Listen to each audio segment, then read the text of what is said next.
Hello and welcome student, कैसे हैं आप सब। तो सबसे पहले मैं सारे लोगों का वेलकम करता हूं इस इंटरेक्टिव सेशन में। तो इस सेशन में हम लोग क्या करने वाले बच्चे, तो इस सेशन में मैं आप लोगों को बताऊंगा कि अगर आप चाहते हो कि आपका एडमिशन हो जाए यूनिवर्सिटी ऑफ इलाहाबाद, यानी इलाहाबाद यूनिवर्सिटी से अगर आप चाहते हो कि आपका बीकॉम ऑनर्स में एडमिशन हो जाए, यस आपने सही सुना है, अगर आप चाहते हो कि आपका बीकॉम ऑनर्स में एडमिशन हो जाए तो सर क्या होगा, सिलेबस क्या होगी, पैटर्न क्या होगी, स्ट्रेटजी क्या है, इलाहाबाद का नोटिफिकेशन, यूनिवर्सिटी की नोटिफिकेशन, ये सब कुछ मैं आपको बहुत ही आसान लैंग्वेज में बताने वाला हूं। और आपको मैं ये भी बताऊंगा कि अगर आपको यूनिवर्सिटी ऑफ इलाहाबाद में एडमिशन लेना है तो हम आपको कैसे मदद करेंगे, डीएनएस आपको कैसे मदद करेगा, आदिल सर आपको कैसे मदद करेंगे इस मामले में। तो इस वीडियो को बहुत गौर से देखिएगा ताकि आपको एक एक बात बहुत अच्छे से समझा सको। तो फ्रेंड्स, मैं आपको बताना चाहता हूं कि यूनिवर्सिटी ऑफ इलाहाबाद के नोटिफिकेशन के अकॉर्डिंग यूनिवर्सिटी ऑफ इलाहाबाद ने कहा कि जो बच्चे हमारे यहां से बीएचयू से बीकॉम, यानी हमारे इलाहाबाद यूनिवर्सिटी से, अब देखिए बीएचयू मेरे मन में चल रहा है क्योंकि मैं बीएचयू से पढ़ा हूं तो बार बार मेरे दिमाग में बीएचयू आ जा रहा है। तो जो बच्चे इलाहाबाद यूनिवर्सिटी से एडमिशन लेना चाहते हैं, इलाहाबाद यूनिवर्सिटी से, तो सबसे पहले उनको क्या क्या चाहिए, क्या क्या सिलेबस है, मैं उसको बहुत आराम से बता रहा हूं। देखिए, आपको एक तो एटलीस्ट लैंग्वेज चुनना पड़ेगा। बच्चे बात ध्यान समझिएगा, आपको कम से कम एक लैंग्वेज चुनना पड़ेगा। लैंग्वेज में क्या ऑप्शन दिया है, इलाहाबाद यूनिवर्सिटी ने कहा है कि देखो सबसे पहले स्लॉट वन में आपको लैंग्वेज चुनना होगा। लैंग्वेज में या तो आप हिंदी चुनोगे या तो आप इंग्लिश चुनोगे। इलाहाबाद यूनिवर्सिटी को इस बात से कोई प्रॉब्लम नहीं है कि आप इंग्लिश चुनते हो या आप हिंदी चुनते हो। It's totally depend upon you कि आप क्या चुनते हो। आप चाहो तो इंग्लिश चुन सकते हो, चाहो तो हिंदी चुन सकते हो। तो सबसे पहले क्लियर हो गया, आपको सेक्शन 1A में एक लैंग्वेज चुनना है, इंग्लिश या हिंदी। क्या लिखा हुआ है, सिलेक्ट मिनिमम 1 फ्रॉम 1 and 2, यानी हिंदी या इंग्लिश में से कोई एक आपको सिलेक्ट करना होगा। तो फ्रेंड्स, ये बात आपको समझ में आई? हाँ सर, अच्छे से समझ में आ गया। चलिए, आपने कोई भी चुन लिया स्लॉट 1 में, इंग्लिश या हिंदी। फॉर्म भरते समय आपको ध्यान देना है, चुन लिया। अच्छा, इंग्लिश या हिंदी जो भी आप सिलेक्ट करोगे, इसमें क्या पूछेगा, मैं इसकी शॉर्ट समरी भी दूंगा। और आपको मैं बता देना चाहता हूं कि हमारे डीएनएस एजुकेयर ऐप पे क्लासेज स्टार्ट हो गई है। हम आपको एक एक फैसिलिटीज प्रोवाइड कर रहे हैं। अगर आप चाहते हो कि आप इलाहाबाद यूनिवर्सिटी को क्रैक करो, बीकॉम ऑनर्स एंट्रेंस को इजीली क्रैक करो, चाहे आप बीएचयू, चाहे आप अलीगढ़ मुस्लिम यूनिवर्सिटी, चाहे जामिया मिलिया इस्लामिया, चाहे दिल्ली यूनिवर्सिटी, तो आप किसी भी एग्जाम को क्रैक करना चाहते हो तो हम लोगों ने उसके सिलेबस के अकॉर्डिंग सारी फैकल्टीज हमारे पास मौजूद है जो आपको बहुत अच्छे से गाइड करेगी। और आपको मैं बता दूं कि मैं अपना पर्सनल कांटेक्ट भी आपको दे देना चाहूं। आपको किसी भी तरह का प्रॉब्लम हो तो आप मुझे पर्सनली कांटेक्ट कर सकते। मेरा कांटेक्ट नंबर 63887881 और 30।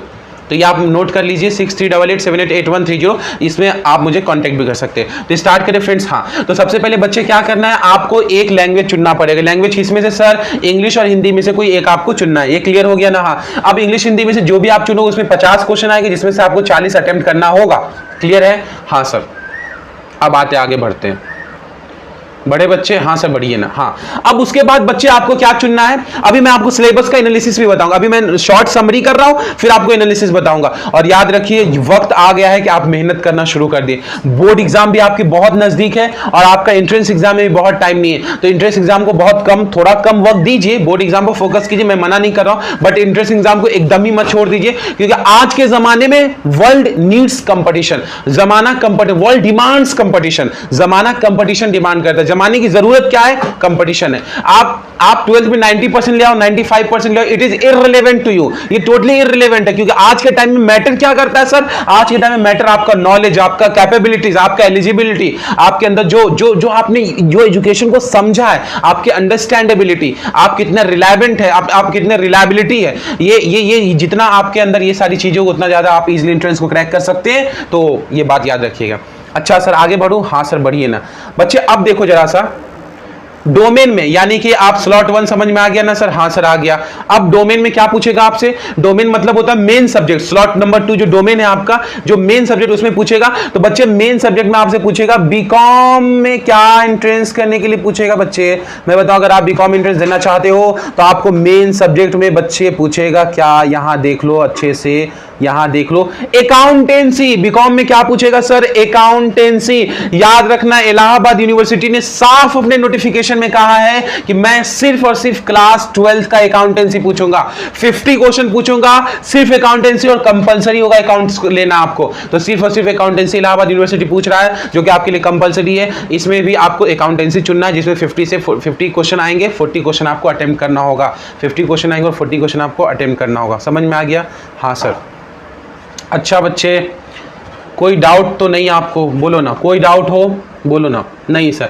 अच्छा, सेक्शन 3 की बात कर ले सर। हाँ सर, सेक्शन 3 की बात कर लीजिए। तो ये बच्चे नीचे छुपा हुआ है सेक्शन 3, आप सामने देख सकते हो सेक्शन 3, ये सामने रहा सेक्शन 3। सेक्शन 3 के बच्चे क्या पूछेगा सर? सेक्शन 3 में जनरल टेस्ट, इलाहाबाद यूनिवर्सिटी ने कहा है कि सेक्शन 3 में जनरल टेस्ट कंपलसरी है, आपको जनरल टेस्ट करना ही होगा, यानी कंपलसरी फॉर ऑल है। अब मैं आपको बताऊं सेक्शन 3 में जनरल टेस्ट में कितना 75 क्वेश्चन आएगा, 60 आपको अटेम्प्ट करना होगा। 75 क्वेश्चन आएगा, 60 अटेम्प्ट करना होगा। तो बी एनर्जेटिक, मैं आपको बार बार बता रहा हूं, डीएनएस एजुकेटर ऐप पे हमने क्लासेस को स्टार्ट कर दिया है। आप हमारे चैनल डीएनएस एजुकेटर ऐप को डाउनलोड कर सकते हो, और डाउनलोड करने के बाद उस ऐप के जरिए आप हमारे क्लासेस को भी ज्वाइन कर सकते हो। तो फ्रेंड्स, आपको कोई डाउट हो तो जरूर हमसे पूछिएगा, कॉन्टेक्ट नंबर भी मैंने शेयर कर दिया है। अब आते हैं हम लोग सिलेबस देखेंगे दोस्तों। सिलेबस क्या आने वाला है सर? तो सबसे पहले मैं सिलेबस बताने जा रहा हूं आपका मेन सब्जेक्ट यानी अकाउंटेंसी का। तो प्यारे बच्चे, अकाउंटेंसी में सिर्फ क्लास 12 का सिलेबस आएगा, सिर्फ क्लास 12 का सिलेबस आएगा सर, और कुछ भी नहीं आएगा। प्यारे बच्चे, क्या आएगा? सिर्फ क्लास 12 का सिलेबस। तो स्टार्ट करूं मैं आपको, क्लास 12 में क्या क्या पढ़ना है आपको याद होगा मेरे ख्याल से, तो मैं आपको बताते चलूं कि क्लास 12 के सिलेबस में क्या क्या आने वाला है। तो सबसे पहले देख लीजिए आप यहाँ पे क्लास 12 का सिलेबस, में थोड़ा सा जूम कर दे रहा हूं इसको ताकि आपको कोई दिक्कत ना हो। तो प्यारे बच्चे, क्लास 12 का सिलेबस में सबसे पहला चैप्टर आपका क्या है, जरा देखिए। पहला चैप्टर है नॉट फॉर प्रॉफिट ऑर्गेनाइजेशन। क्या मतलब है? क्या मतलब इसका? मतलब ये है सर, पहला चैप्टर जो अकाउंटेंसी से पूछेगा डोमेन स्पेसिफिक में, वो है NPO, not for profit organisation. Not for profit organisation क्या होता है? बहुत सारे ऐसे ऑर्गेनाइजेशन जो प्रॉफिट के लिए काम नहीं करती है, वो सोशल सर्विस करती है, समाज सेवा के लिए। जो अंधे बच्चे होते हैं, जो ऑर्फनेज होते हैं, उन सब के लिए सोशल सर्विस करती है, ऐसे organisation not for profit organisation कहते हैं। तो ऐसे ऑर्गेनाइजेशन के लिए भी बहुत सारे काम करते हैं। ये बात क्लियर हो गया? हाँ सर, क्लियर हो गया। फिर क्या आएगा sir? Accounting for partnership fundamental. ये बेसिक ऑफ पार्टनरशिप आपसे पूछेगा कि पार्टनरशिप क्या होता है, पीएलए प्रिपरेशन अकाउंट क्या होता है, पार्टनर्स कैपिटल अकाउंट क्या होता है, जब पार्टनर गारंटी देता है उस केस में क्या कहते हैं, इंटरेस्ट ऑन ड्राइंग कैसे निकालते हैं, इंटरेस्ट ऑन कैपिटल कैसे निकालते हैं, ये सब कुछ इसमें हम लोग पढ़ने वाले हैं। फिर क्या है sir? Change in profit sharing ratio. इसमें हम लोग गुडविल निकालने के सारे मेथड पढ़ेंगे, यानी एवरेज प्रॉफिट मेथड से गुडविल कैसे निकालते हैं, सुपर प्रॉफिट मेथड से गुडविल कैसे निकालते हैं, कैपिटलाइजेशन मेथड से गुडविल कैसे निकालते हैं, कैपिटलाइजेशन ऑफ एवरेज प्रॉफिट क्या होता है, कैपिटलाइजेशन ऑफ सुपर प्रॉफिट क्या होता है, ये सारा कुछ पढ़ेंगे। ये आगे अगला गुडविल जो मैंने उसमें डिस्कस भी कर दिया। फिर आता है एडमिशन ऑफ ए पार्टनर, यानी दो पार्टनर है, तीसरा पार्टनर आना चाहता है तो क्या लेकर आएगा, कैपिटल लेकर आएगा, और क्या लेकर आएगा, गुडविल लेकर आएगा। तो उस केस में जनरल एंट्री क्या होगा, कैपिटल अगर गुडविल लेकर आता है, उसमें पुराना पार्टनर गुडविल को विड्रॉ कर लेता है, क्या होता है, सैक्रिफाइसिंग रेशियो कैसे निकलता है, गेनिंग रेशियो कैसे निकलता है, ये सब। फिर आता है रिटायरमेंट, जब जो आया है वो जाएगा भी, यानी पार्टनर जब रिटायर कर जाता है तो गेनिंग रेशियो कैसे निकालते हैं, गुडविल को कैसे एडजस्ट करते हैं। फिर आता है डेथ। डेथ का मतलब क्या होता है, जब पार्टनर दुनिया से चला जाता है तो उसके प्रॉफिट में उसको कितना शेयर मिलेगा, उसको कैपिटल कैसा, कैपिटल उसका रीपेमेंट कैसा होगा, उसका एग्जीक्यूटर अकाउंट कैसे बनता है। फिर डिसोल्यूशन ऑफ पार्टनरशिप, इसमें हम लोग पढ़ेंगे बच्चे की रियलाइजेशन अकाउंट कैसे बनता है, पार्टनर्स लोन अकाउंट कैसे बनता है, पार्टनर्स कैपिटल कैसे अकाउंट होता है, जब फर्म डिसॉल्व हो जाता है, यानी फर्म सोल्ड ऑफ हो जाता है, फर्म को बेच देते हैं, फर्म क्लोज हो जाता है, उस केस में हम लोग क्या एंट्री करते हैं। फिर शेयर में हम लोग शेयर इशू करते हैं पार पे, तो एंट्री क्या होगा, प्रीमियम क्या होता है, कंसिडरेशन अदर देन कैश की एंट्री क्या होगी। उसी तरीके से over subscription, under subscription, calls in arrear और कॉल्स इन एडवांस, ये सारा कुछ हम लोग देखेंगे शेयर में। उसे प्रोडाटा का केसेस में हम लोग देखेंगे। प्रोडाटा का मतलब होता है कि किसी बंदे ने 10,000 शेयर के लिए अप्लाई किया लेकिन हम उसे अलॉट करें सिर्फ 5,000 शेयर, ये भी हम लोग बहुत डिटेल में देखने वाले हैं। फिर हम लोग डिवेंचर की बात करेंगे और रिडम्पशन ऑफ डिवेंचर की बात करेंगे। डिवेंचर क्या होता है, debenture is just like loan जो हम लोग इशू करते हैं, इंटरेस्ट ऑन डिवेंचर कैसे निकलता है, debenture issued at par, redeemed par, issued at premium, redeemed premium, ये सारे केसेस हम लोग देखने वाले हैं। फिर हमारा फाइनेंशियल स्टेटमेंट ऑफ कंपनी, जिसमें हम लोग अकाउंटिंग रेशियो वगैरह, कंपैरेटिव स्टेटमेंट, कॉमन साइज और कैश फ्लो स्टेटमेंट, ये सब कुछ भी हम लोग करेंगे, इसमें कोई डाउट नहीं है। इसके बाद हम लोग का सिलेबस देखना है जो मैंने बताया था, सेक्शन 3 जो कि जनरल टेस्ट आएगा। जनरल टेस्ट का जो सिलेबस है वो भी हम लोग देख लेते हैं।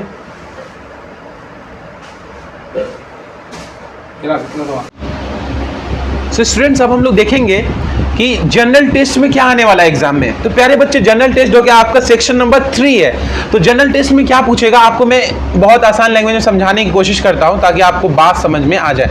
देखिए प्यारे बच्चे, जनरल टेस्ट में आपसे जनरल नॉलेज, सबसे पहला क्या लिखा हुआ है, general knowledge and current affairs.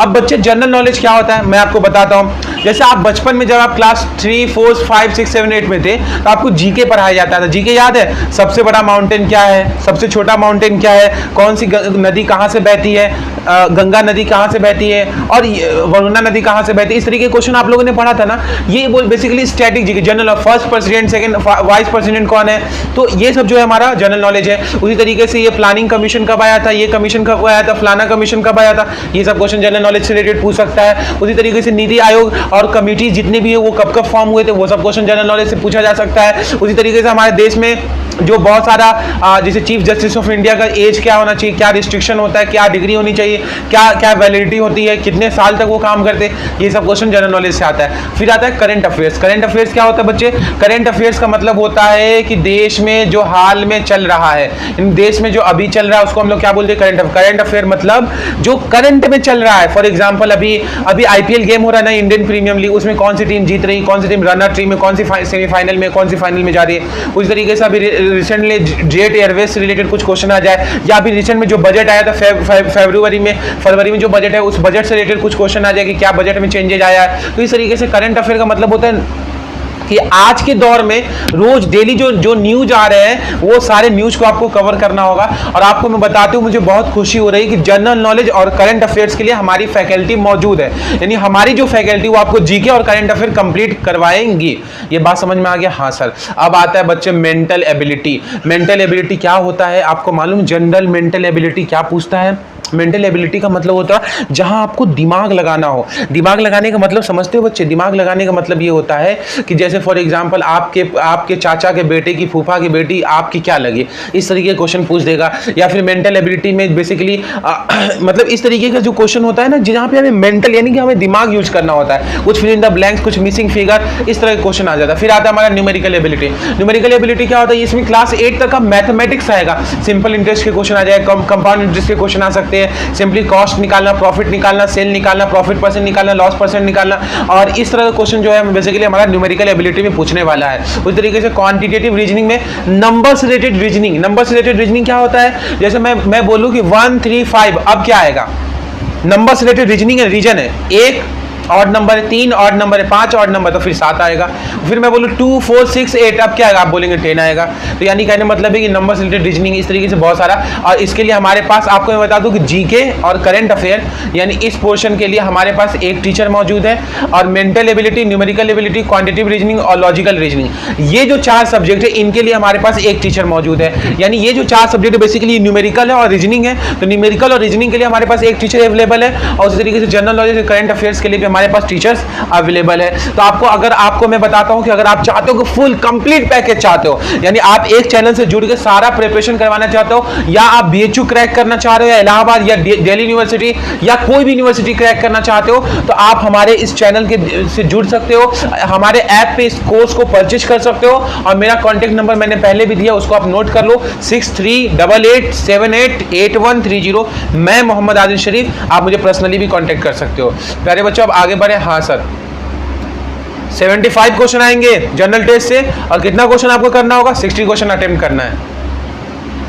अब ये हमारा लास्ट है बच्चे, लास्ट है हमारा। ये क्या है? आपका लैंग्वेज, जो कि मैंने बताया था सेक्शन 1A जो कि आपका लैंग्वेज था। लैंग्वेज में से भी आपको मैं बता दूं किस तरह के क्वेश्चन आएंगे और किस तरह के क्वेश्चन आपको करने हैं, तो मैं आपको बताना चाहता हूं। देखिए बच्चे, लैंग्वेज में आप अगर इंग्लिश चुनते हो, हिंदी का भी सिलेबस हम बहुत जल्द अपडेट कर देंगे, बट इंग्लिश का सिलेबस मैं अभी लेकर आया हूं, तो मैं आपको बताऊंगा। अगर आप लैंग्वेज में इंग्लिश चुनते हो तो इंग्लिश में आपको क्या क्या पढ़ना होगा, बहुत ध्यान समझना। इंग्लिश में सबसे बड़ा तो रीडिंग कंप्रेहेंशन। रीडिंग कंप्रेहेंशन क्या होता है बच्चे?